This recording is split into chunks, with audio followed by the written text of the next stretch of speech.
lift markets here as of late.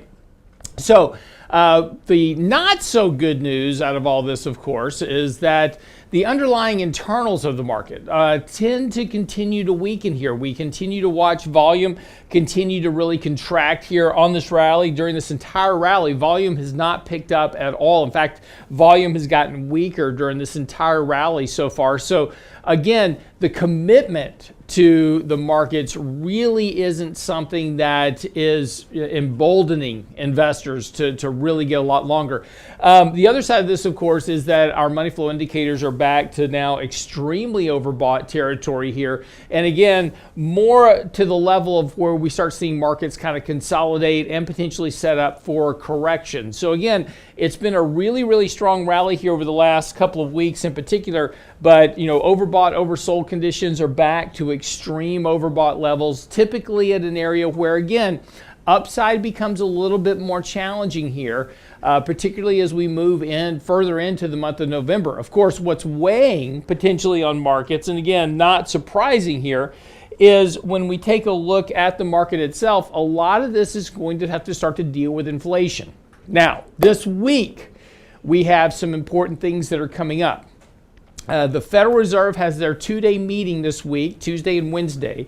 And on Wednesday, they will announce, well, what's fully expected here at this point is tapering of the balance sheet. In fact, they're going to start talking about, and this is widely expected, so since the markets fully expect this to happen, this is what the Fed will go with, is that they'll start tapering their balance sheet in December by $15 billion a month. Now, that taper will run into about June of 2022. So in June of 2022, they will no longer be buying more bonds. What they'll be doing is simply just maintaining their balance sheet. Now, we saw this back in 2015, 2016 in particular, and this is where the Federal Reserve wasn't increasing their balance sheet. They were simply just buying bonds that roll off. So in other words, as a bond matures, they'd go out and buy another bond to replace that bond. Now, what does that mean? That's still about $50 billion that's going to be occurring as much on a monthly basis, just a replacement of bonds. Really, you've got an almost $9 trillion balance sheet, right? $9 trillion. So, 30, 40 billion a month of bonds maturing and kind of rolling off, particularly since the Fed has a lot of shorter duration bonds on their balance sheet. You're going to continue to see this support for the bond market in particular as they continue to buy these bonds as they mature. So again, liquidity is not fully going away. The big concern for markets, of course, is the Fed's going to take the punch bowl away, and that's going to be bad for stocks. So the punch bowl isn't really going fully away. It's just not going to be getting refilled every month as has been going on so far right now. Now, the other side of this is that in July, it is now expected that the Fed will start to hike interest rates. In fact, over the course of 2022, it is now becoming very priced into the markets that the Fed will hike rates 3 times. Now, that's tighter monetary policy. Now we've reduced the bond buying and you're now increasing interest rates on the short end by the Federal Reserve. Now, that is indeed tighter monetary policy. That's going to have an impact on liquidity of the markets as well. So again, the big risk to markets really starts to mature in 2022. And the last time that the Fed was tapering their balance sheet, reducing their bond purchases, and hiking rates was in 2018. Of course, that was when we had 10 to 15% corrections early in the year. And then starting in November and December, we had a full 20% correction. In December, that was when the Fed quickly reversed their policy decisions. Hey, we're not going to hike rates anymore. In fact, in 2019, they began cutting rates back to zero. You had the repo crisis. They started getting everything set up again for this. And of course, in March of 2020, you then had the pandemic shutdown, and of course the Fed had to go back into QE at that point to bail the economy and the markets out of a recession. So again, hiking rates really starts the clock ticking for a market reversion, kind of bear market type setup, economic slowdown, recession. Now the economy already slowing down here, inflation really starting to show up across the board on many different fronts.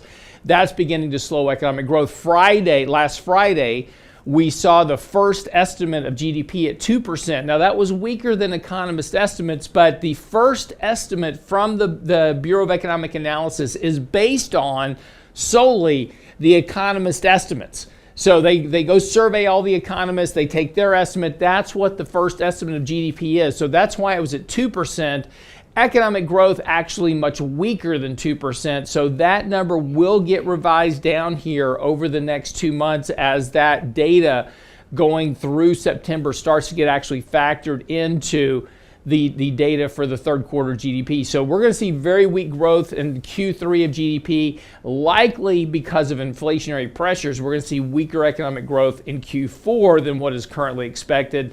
And when we get into 2022, economic growth will continue to weaken as all the liquidity that was supporting economic growth from 2020, all those spending bills, etc., that was supporting a lot of consumption, that has all been removed. In fact, personal spending has now dropped back on a real basis to kind of pre-COVID trends.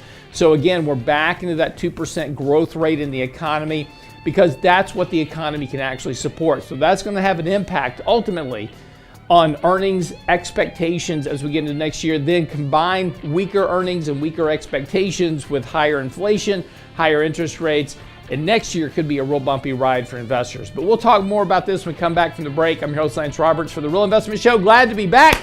See you in just a second.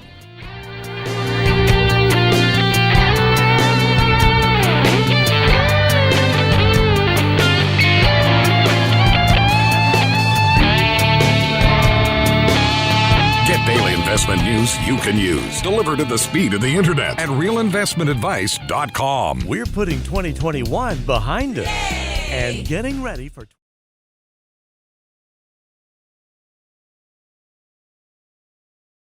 Coffee, Saturday, November 13th. From taxes to interest rates and markets, we'll share insights from Richard Rosso, Danny Ratliff, and special guest barista Lance Roberts. Saturday, November 13th. Register now at realinvestmentadvice.com. Candid Coffee with Ratliff, Rosso, and Roberts. Realinvestmentadvice.com. Hi, Lance Roberts here. If you're like most people, your 401k plan represents the bulk of your retirement assets. And unfortunately for many, managing your 401k plan can be difficult. There's so many choices, so many things to consider. With just a quick email, a couple of questions, you can put RIA advisors to work for you managing your 401k plan. Get started right now at the website, realinvestmentadvice.com, or simply call our toll-free number, 855-RIA-PLAN, or again, simply online at realinvestmentadvice.com. Small businesses are discovering that attracting and retaining top talent come down to more than just salary. In today's highly competitive job market, compensation is more than just wages. Hi, I'm Tom Allen,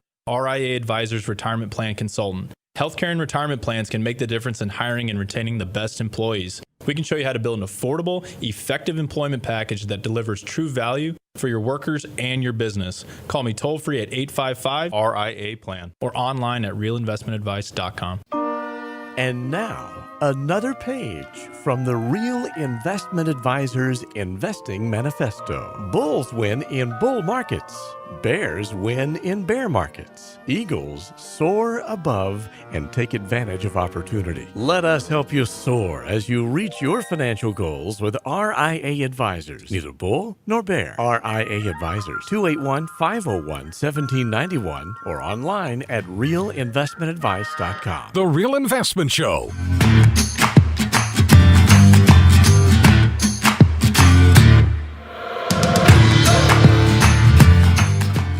Good morning. Welcome back to the show. Of course, it is, like I said, it's Monday and we're back in action here. So again, after being off for a week, lots of stuff to get caught up on from last week. So again, as we kind of go through these things, we've got a lot of big issues that are coming up here for the markets, in particular over the course of this month and as we move into December in particular. So again, there's certainly some things to be concerned about. However, as we've talked about before, this doesn't necessarily mean that you need to sell everything and go into cash right now because, again, these markets can remain a bit irrational, and we're seeing a lot of this at the moment. In fact, if you take a look at what happened in the NFT market, as an example, which is the non-fungible tokens. Now, so these non-fungible tokens are where people are now selling these digital prints of things. It's like digital art, as an example, which is now being sold, and people are buying this using cryptocurrencies, etc.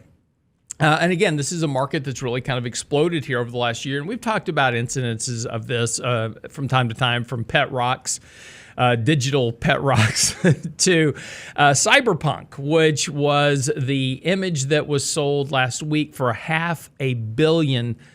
That's billion with a B, not $500,000, $500 million. So again, just a massive spend in terms of what's going on. But again, this is not, and again, it's fine. There's nothing wrong with it. Somebody spent the money for this piece of digital art that they think will have a higher future value. That's why we buy things.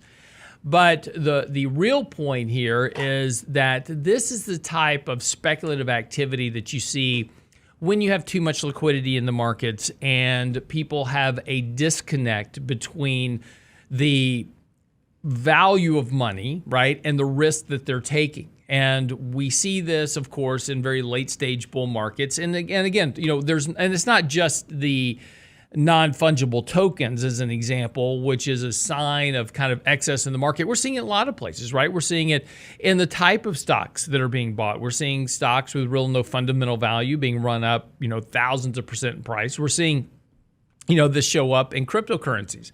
A new cryptocurrency that, just a few weeks ago was, a fraction of a penny. Shibu, of course, now has risen, thousands of percent over the course of just the last few weeks. In fact, there was a person that put $8,000 into the Shibu coin, and now they're worth $5 billion. So again, this is where, by the way, if you had $8,000 investment turn into $5 billion, you sell everything. So, you really no reason to hold it any longer at this point. You sell it and move on. But again, this is kind of, just signs of this excess, things that are happening in markets that are real outside the realms of normality. And again, we see it in the IPO markets as well. I've seen a record number of IPOs come to market this year. We've seen SPACs earlier this year. They were the hot rage of companies kind of using a different way to become public. And rather than going through the traditional initial public offering, which requires a lot of filings, et cetera, with the SEC, they take an existing public shell, back a company into it. Now that company's publicly traded. So we saw a huge issuance of SPACs coming out earlier this year. And then IPOs, of course, have been record stock buybacks. We are set right now to exceed $1 trillion in buybacks by the end of this year. And starting today, as a matter of fact. And again, markets are pointing up this morning as well. So kind of expect this bull market to continue here a bit more, because the window for corporate buybacks actually opens back up today. So we're now far enough through earnings season that a lot of these companies that were reporting earnings, they get into a blackout period for doing buybacks. That window's now opening back up for November and December. $90 billion worth of stock buybacks now expected through the end of the year. So that's support for asset prices. All this, right? All this speculative activity is supportive for markets. And again, lots of liquidity in the markets right now. Investors have no real fear of risk at this point. So markets are set here potentially to go further. Now, that doesn't mean that you can't have a pullback or a correction in the near term. That doesn't mean that at all. What it does mean, though, is that we are at the point in the markets to where risk is something that is now set aside. We no longer think that there's any risk to investing, right? If I buy it, it's expected that it'll go higher. So really, what's the risk? But that's part of the bullish sentiment. So that does suggest that, while there's certainly things to be concerned about, right? I mean, earnings are coming in. They are okay, right? But profit margins are going to be under pressure going forward because of inflation, because of higher employment costs. That's going to be impacted next year. Then you've got the Fed cutting liquidity. You've got the Fed potentially hiking rates 2 to 3 times next year. And as I was saying earlier in the first segment, the markets are expecting the Fed to hike rates 3 times next year. Traditionally, the markets underpredict what the Fed actually does. So if the markets are predicting 3 rate hikes, it is certainly well within the confines of reality that the Fed could wind up hiking 4 or 5 times next year, because the markets always predict less than what the Fed's going to do, either on rate hikes or rate reductions, either way. So again, certainly things to be very concerned about. But the most important thing is that the new series of Yellowstone starts November the 7th. And that's the only thing you really need to worry about at this point. So just saw an ad up on television. Been waiting for the next season to come out now. It's been in hibernation because of the pandemic shutdown. So coming back November the 7th, Sunday, Yellowstone. But anyway, the point is that moving into the year, I'm getting a lot of emails right now, suggesting is like, I should not be more in cash at this point, should not be more, conservative at this point. Got an email yesterday as a fact, and it's like mostly cash at the moment. And this is kind of this hard environment, right? Stocks are going up. They are very expensive. They're very overvalued in terms of virtually every measure.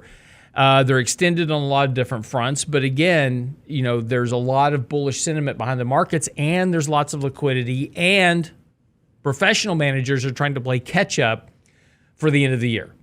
So as there's a lot of kind of bullish tailwinds at this point supporting asset prices. Does that mean that you just invest money and then not worry about it? Of course, that's not what it means. That's not what that means at all.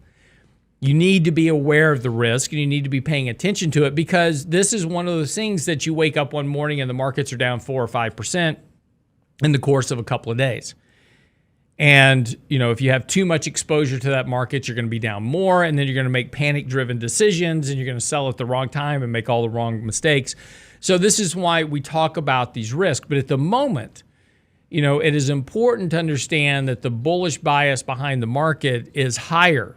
And that push is going to continue to push stocks higher, at least in the near terms. Now, having said that, as I said, this doesn't preclude the markets from having short-term corrections or pullbacks. Markets aren't going to go just straight up, even over the next 2 months. It is not uncommon for stocks to have a pullback on, the week or so ahead of Thanksgiving. It is not uncommon for the markets to rally post-Thanksgiving.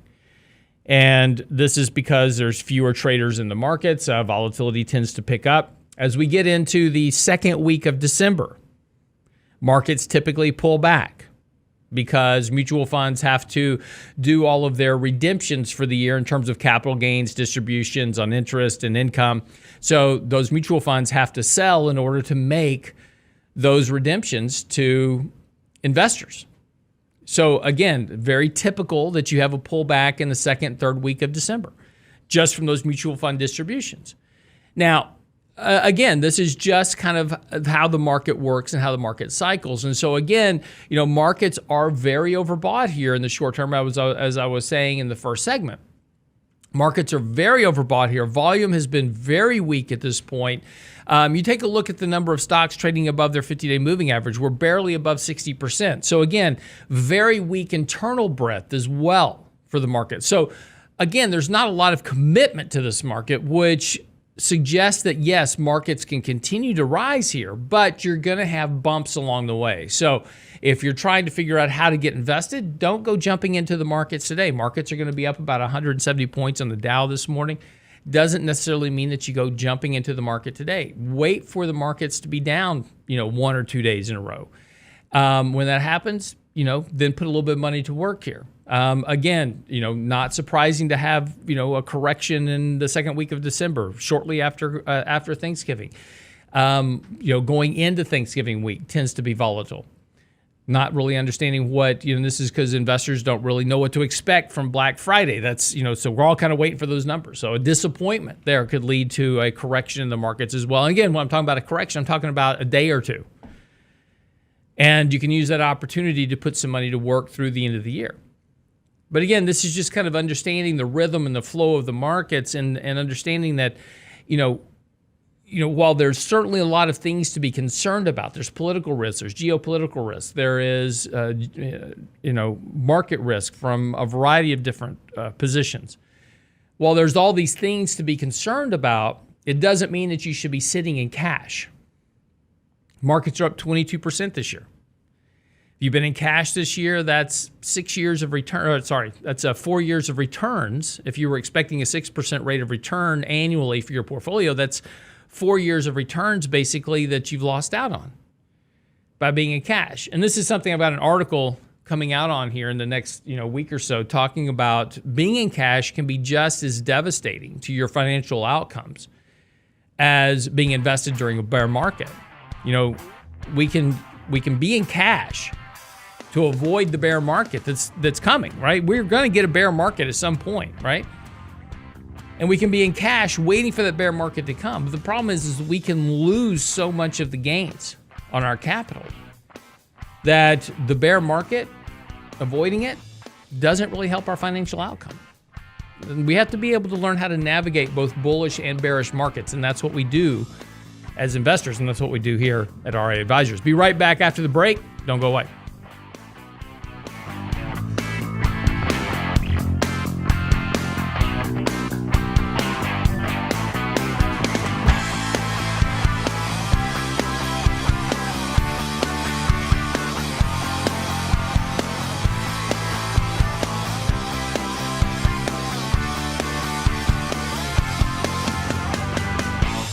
The Real Investment Advice blog. It's required reading for the informed investor. Catch it today at Real Investment.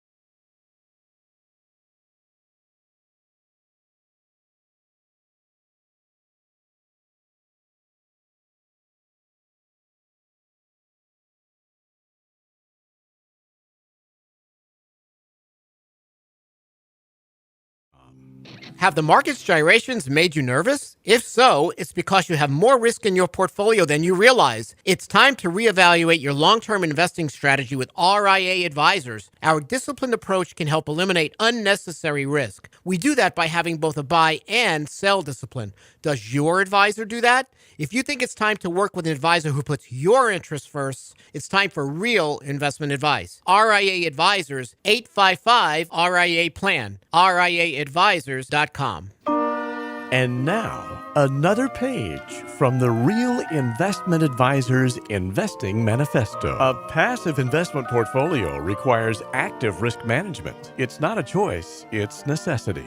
Diversification doesn't protect against risk of loss. Let us actively help you reach your financial goals with RIA Advisors. Neither bull nor bear. RIA Advisors, 281-501-1791 or online at realinvestmentadvice.com. Can't catch the whole show now? Listen to our podcast later at realinvestmentadvice.com. If there's a concern that taxes are going to go up on potentially those making over $400,000, that's what they tell you. Reality is it'll go up on everybody because taxes get passed down. And the whole idea of economic trickle down doesn't work, but the one thing that does trickle down is taxes. Listen to the Real Investment Show podcast from your favorite service. Same show, your schedule at realinvestmentadvice.com. Small businesses are discovering that attracting and retaining top talent come down to more than just salary. In today's highly competitive job market, compensation is more than just wages. Hi, I'm Tom Allen, RIA Advisors Retirement Plan Consultant. Healthcare and retirement plans can make the difference in hiring and retaining the best employees.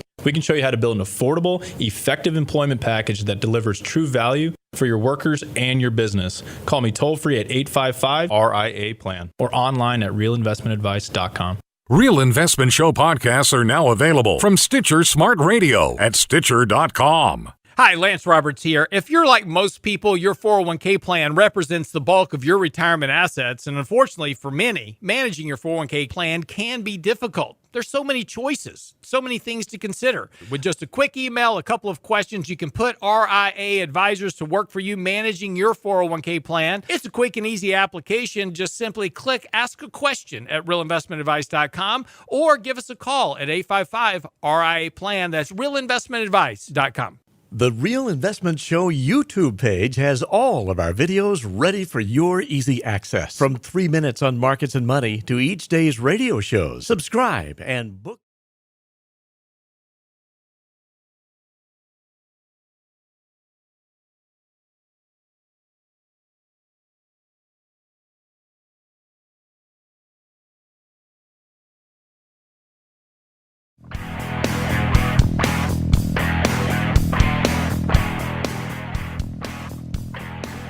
So I have a chart. Normally you don't know what goes on behind the scenes, but we're still learning new equipment this morning, so bear with us a bit. So Brent, do you call it, so coming up, we've got Tuesday, Wednesday, Thursday, Friday. Right. And of course, the much vaunted weekend. Mm-hmm. Is that for you, is that this weekend or next weekend? A vaunted weekend? Well, I'm just saying we all look forward to the weekend, but if I was going to say, what are you going to do this weekend? What would you do? You would think that was this Saturday and Sunday are coming up, right? Well, yes. Right. Yes. But if I said next weekend, would you think it was this Saturday, Sunday, or the one after that? No, it means the same. It means the same to you. It's the next one that's coming. Well, all right. But if I'm mid Wednesday and I say this weekend, that means this Friday, Saturday, Sunday. But if I say next weekend, then it's so it depends on the day of the week that we talk about it, right? It's all about perspective. Exactly. Well, it depends on your age, actually. So there was a chart out this morning talking about this weekend and next weekend and how people view it, which is simply that now it's really dependent on your age. If you're in kind of in the older age bracket, above 50 or 60, it's next weekend, as Brent was just talking about. Hey, what are you going to do next weekend? That means this weekend coming up. And of course, if you're younger, they believe more in the this weekend theory. So there you go. So again, it's just one of those things where, it's just different age groups, but, dialects are changing and attitudes are changing. So I just thought that was interesting this morning. Outside of what's been going on, of course, is a lot of things that are occurring in the markets currently is that we've got a lot of new theme investing, right? And we've written about ESG investing, environmental, social, governance investing. And this is one of those things that, really is something you want to be very careful of. When you start talking about ESG investing. Now, there's a lot of people that want to buy ESG funds. They want to try to help the environment, right? So I'm going to invest responsibly. I'm going to buy stock in companies that are ESG responsible. Let me enlighten you on a couple of things here. Buying stock in Apple has no impact on the environment whatsoever, because all you're doing is buying shares from somebody else. So in other words, Brent owns some shares of Apple, and I buy some shares on the market. So I buy Brent's shares of Apple. I give cash to Brent. Brent now has cash in his portfolio. I now have Apple shares in my portfolio. That has nothing to do with Apple. So ESG investing has nothing to do with changing the environment. All we're doing is swapping shares for cash. That doesn't reduce carbon emissions. In fact, you could probably drill down to the fact that we're using electricity to cause these transactions to occur. So actually investing in stocks is actually non-ESG responsible if you really want to dwell down into it. But the point is that just buying an ESG stock or an ESG fund or an ESG ETF doesn't do anything for the environment. Right? We did this back in the 90s. In the late 90s, we talked about this before. In the late 90s, there was a whole movement against investing in sin stocks. And there was people that were pushing up against these companies and these mutual funds and other providers of investment saying, hey, you know what? We don't want you investing in these sin stocks. No gambling, no alcohol, no tobacco, no pornography. Don't want you investing in any of these companies. And of course, mutual funds wanting the capital, they complied. And so they stopped investing in these funds. Over the course of the next couple of years, alcohol, tobacco, firearms, they did great. These companies did awesome, right? What was expected to be devastating to these companies by not having all these mutual fund managers investing in them turned out to be the best performing assets. And of course, as soon as that occurred, people quickly began to invest back in those companies. Why? Because investors want performance over time, right? They're looking for what's performing, and so they begin chasing those stocks again. And then fund managers go, well, we can't keep just, losing out. So they started buying those stocks again. And very rapidly, and not surprisingly, the whole sin stock investing movement quickly dissipated. Well, here we are again repeating history as we know it as ESG stocks, environmental social governance. Now this has nothing to do with your personal beliefs. If you are doing whatever you can to support climate change, awesome, good for you, right? This has nothing to do with that. What this is about though is doing the right thing with your money. And what we know is that there's a lot of companies out there right now, mutual fund companies in particular, that are simply just changing the name of their funds because, well, their performance hasn't been great and money flows into their fund have not been fantastic. And that's how they get paid, right? More money that's in their fund, they charge a fee on, and that's how they get paid. So what's a good way to increase the fund flows into my mutual fund?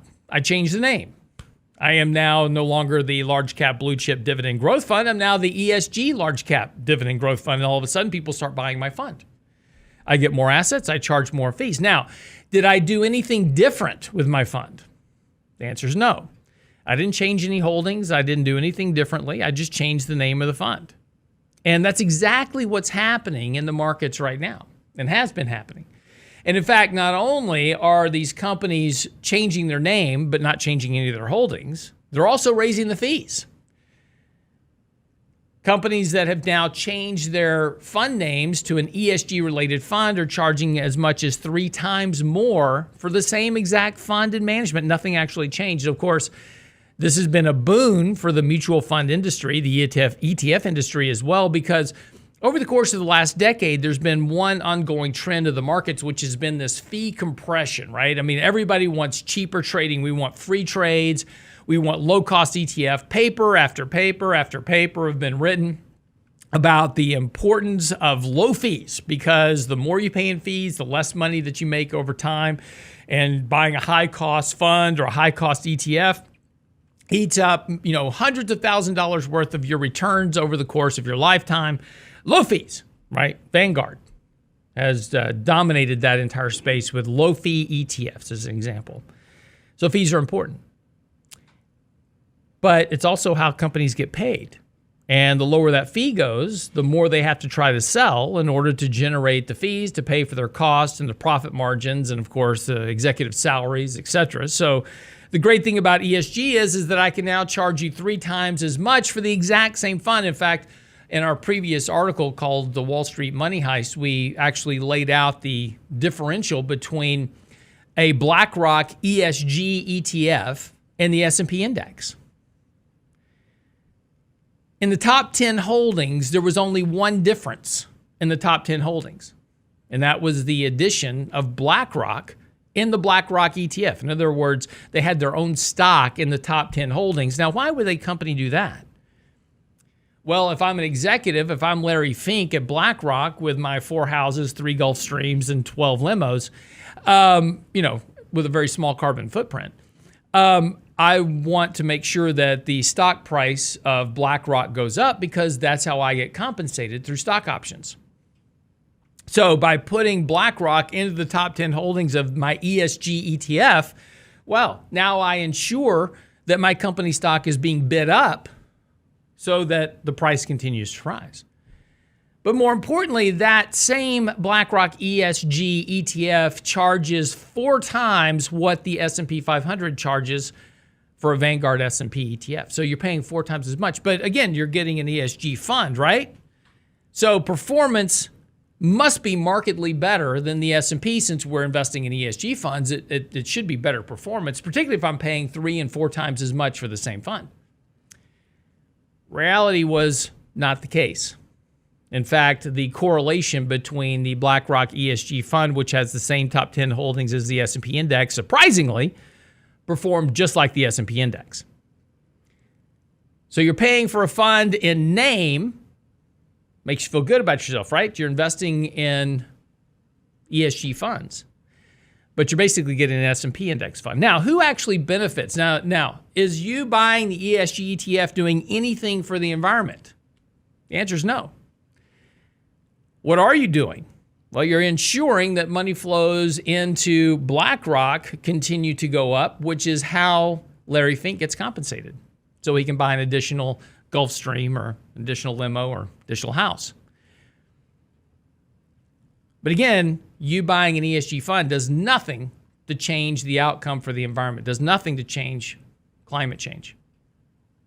Companies don't even know, and this is one of the attitudes, is, oh, well, I'm buying this particular company because I'm buying shares of that company because I want to make sure that they are ESG compliant and they're doing the right things for the economy and for the climate.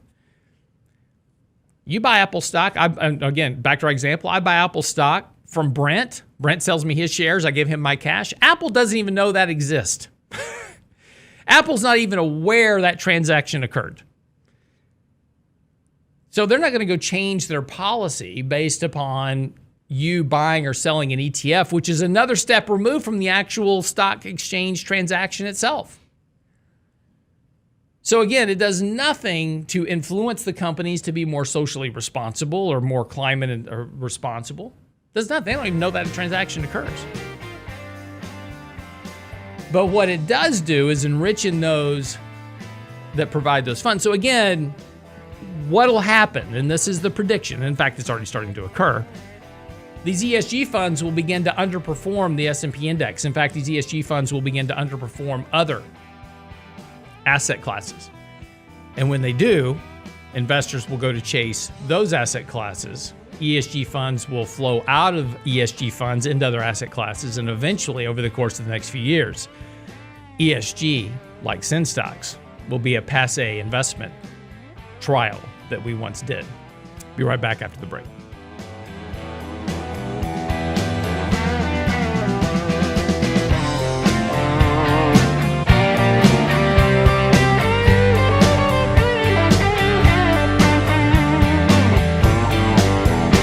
Get daily investment news you can use, delivered at the speed of the internet at realinvestmentadvice.com.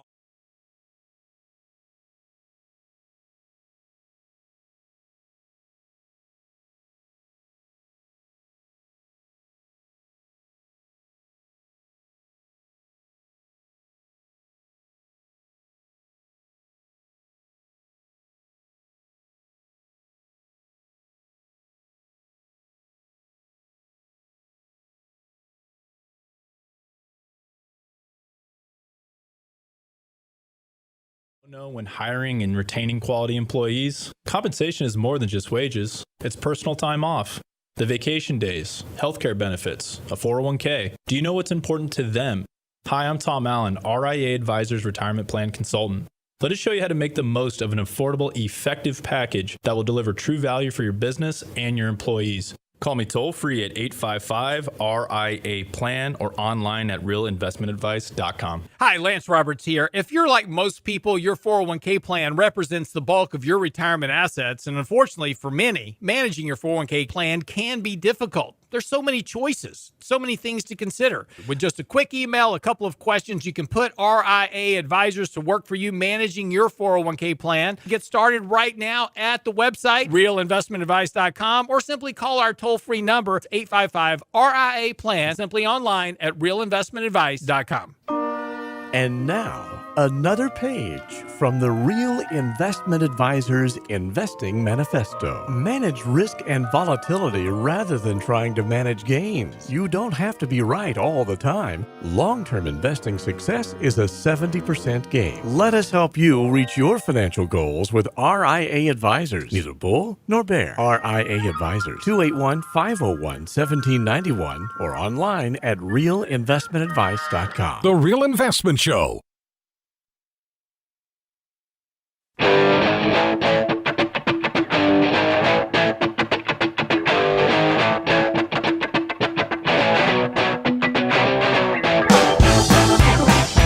So, some other headlines out this morning.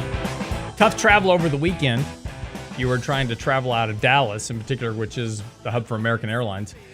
Just recently we talked about the problem for Southwest Airlines, of course, having to shut down thousands of flights for lack of, they said weather at the time, and it was also a lack of attendants and pilots, et cetera, that were kind of all shut down. Thousands of flights canceled, obviously putting travelers at great discomfort to try to get them to where they're, were trying to go. Over the weekend, American Airlines experiencing, ironically, the exact same problem.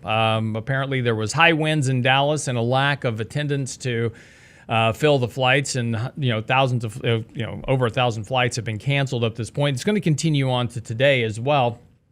But again, American Airlines canceled 1,400 flights over the weekend. So if you're trying to get somewhere over the weekend, you were probably disappointed and might not have gotten there. Now, this is going to be interesting to watch, because if this is happening now, just wait until we get into the real travel season. This isn't even travel season yet, right? This is just Halloween. And, when we get into, Thanksgiving, and then, of course, we've got to go to grandma's house, over the hill and through the woods, we got to go to grandma's house for Christmas. Well, this is going to become a much bigger problem. Now, again, both airlines have said that this is absolutely has nothing to do with the vaccine mandate. Although Southwest has now said they are not going to be firing their employees over the vaccine mandate.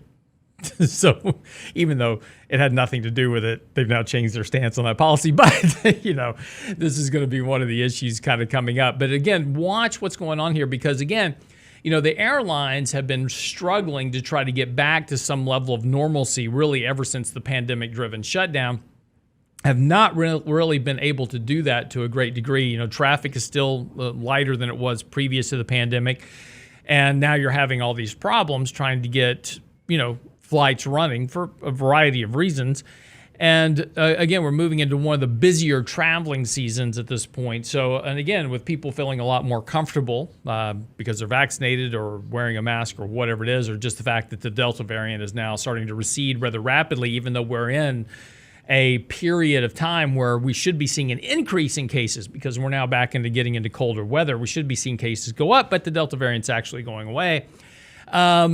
This is going to be a continued issue for airlines, trying to get back to some level of normalcy. So again, it's interesting to watch what's going on as we do that. And again, as I said a second ago, we're into the part of the year where we should be seeing cases for the flu and, of course, for the Delta variant of COVID rising, because we're into the colder winter weather where these viruses tend to survive better than they do in warmer weather. U.S. this headline this morning on CNBC, U.S. COVID cases fall to less than half of the peak Delta levels as the country approaches holiday season. So, see, good news there. The U.S. is reporting an average of 72,000 new cases per day over the past week, according to Johns Hopkins.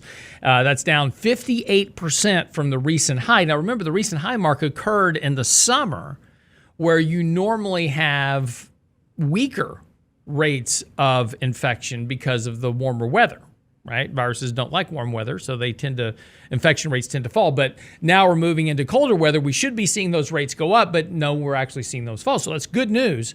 So that means that, people should feel more comfortable about traveling, that they should feel more comfortable about going to holiday gatherings and events, because between vaccinations and less infection rates, this is all good news. So a couple of things this bodes well for, of course, is retail sales. As we get into the last part of the year, more people buying, going to family's house to have, Thanksgiving dinner, Christmas dinner, whatever it is. You got to go buy stuff. You got to go buy food, to have, these family gatherings. Of course, holiday gift giving season is coming up. Black Friday started 2 months ago.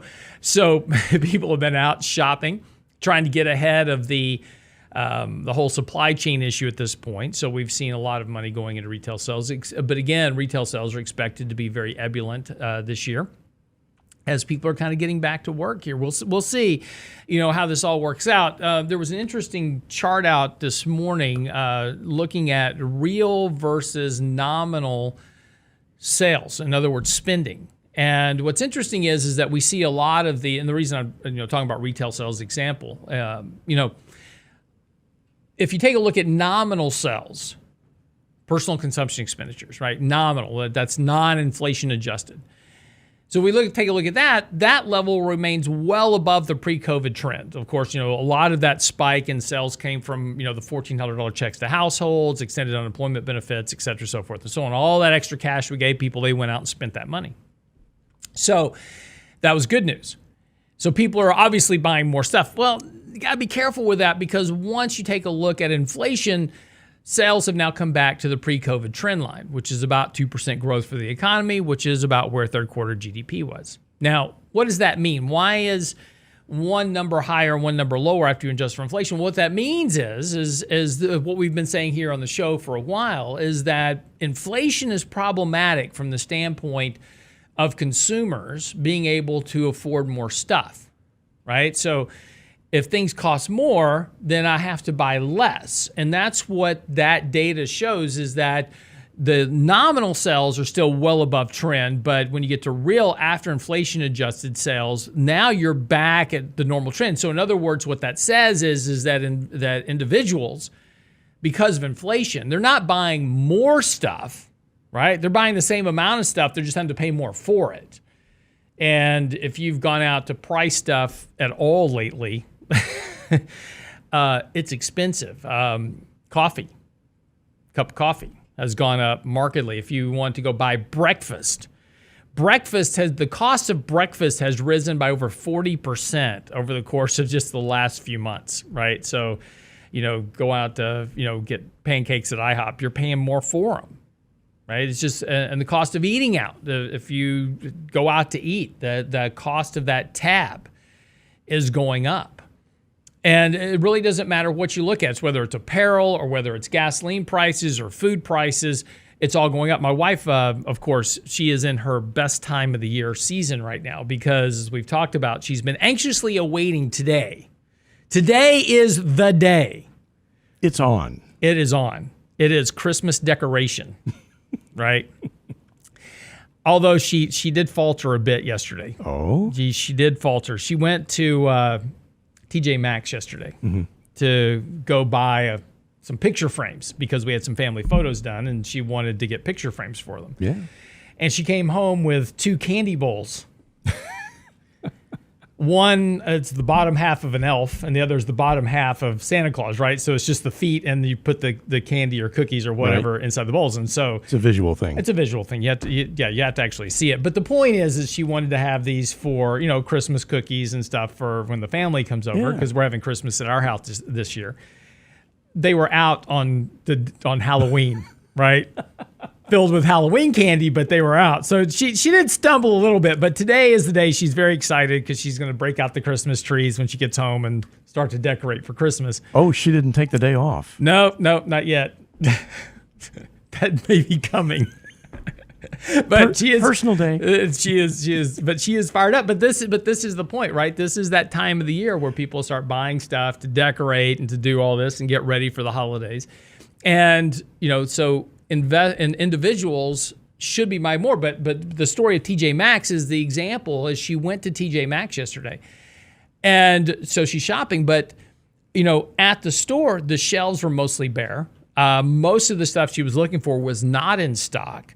And this is back to that supply chain issue, right? When you go out and look at ports, there's lots of stuff sitting at the port, container ships. In fact, the port of LA has now told owners of the containers that they have now overstayed their welcome at the port.